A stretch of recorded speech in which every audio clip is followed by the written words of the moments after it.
Праздничное настроение зрителям дарят школьные коллективы. Дети подготовили танцевальную программу, читают стихи и поют песни о родном крае.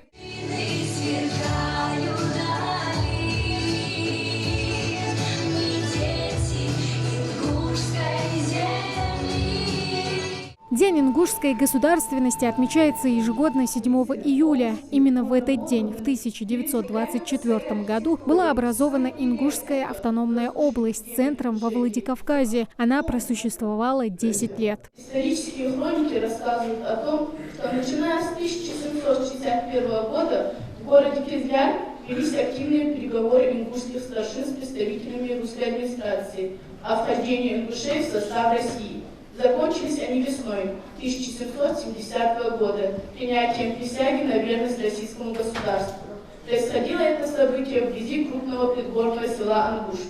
Узнать историю своей малой родины и о людях, которые множили ее славу. Признание республики демократическим, правовым, светским государством – это то, к чему шел ингушский народ многие годы. Были основаны Ингушский научно-исследовательский институт краеведения, Ингушский музей, Ингушское литературное общество, культурно-просветительные учреждения. Стали открываться советские школы в населенных пунктах.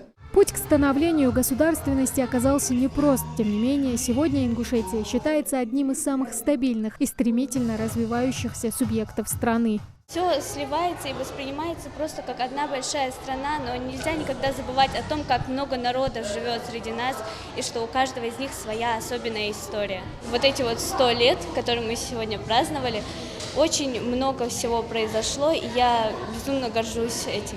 Горжусь своей землей. Мы решили показать детям, что ингушское государство становилось не просто так, оно прошло через тяжелые испытания. Начиная с 7 июля 1924 года, когда первым секретарем был Идрис Байсултанович Дзязиков. И за весь этот период, за столетний период, мы сегодня также показываем выставку, где показывается, через какие тернии, через какие тяжелые трудности все прошло нам, нашей маленькой республике пришлось пройти. Начиналась она как Ингушская автономная область, но сегодня мы уже Республика Ингушетия. То есть у нас есть свои достижения. Выступление школьников никого в зале не оставило равнодушным. История народа и его становления отзывается в каждом из присутствующих. Меня переполняют эмоции от того, что наша республика достигла столь высоких результатов.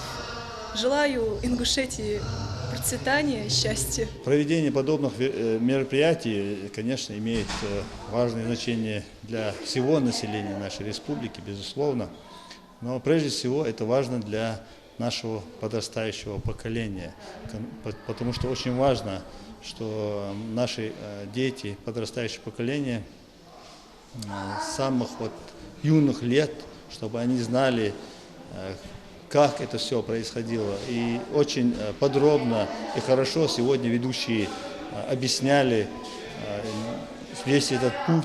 Здесь еще раз подчеркнули, как важно сохранить и приумножить потенциал региона. Ингушетия – один из самых молодых субъектов страны с богатым историческим прошлым. И главное его богатство, несомненно, его жители. Тамара Хшагольгова, Муслим Арчаков, Магаз 24.